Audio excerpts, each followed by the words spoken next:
Welcome to CrossGems. Today we are going to make a Bombe Ring pattern using the Autosquish tool. First, we will add a Bombe Ring, select size 10 and let it as default. We confirm. Now we go to the jewelry panel and select Autosquish. Select the object and select the Jali number 7. Here we can choose the copies we want. We will let it at U10 and V8.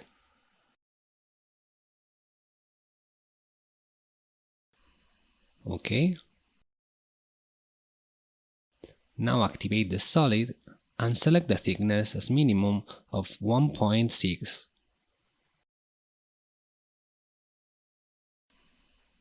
We confirm. We go to the viewport on the right and go to the curve panel. Select curves and disable on snap. We draw out the curve on the surface that we want to trim.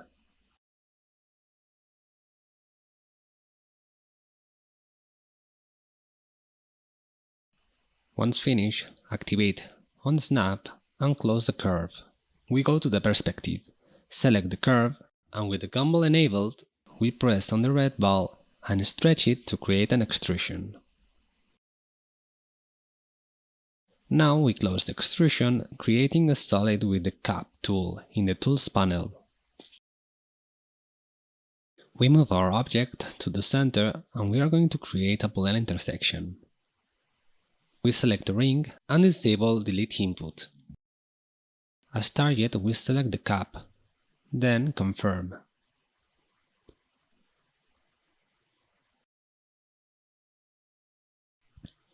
Now right-click to repeat the Boolean, select the Bombe Ring again and disable Delete Input.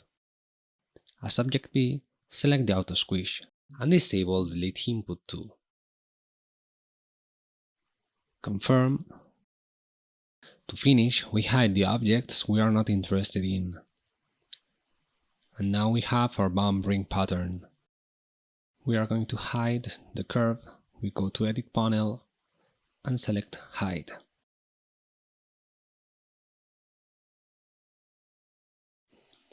Of course, as it is parametric, we can modify the size of the ring at any time, keeping the features of our ring. We are going to modify the ring size to 13 and the top width to 15.7.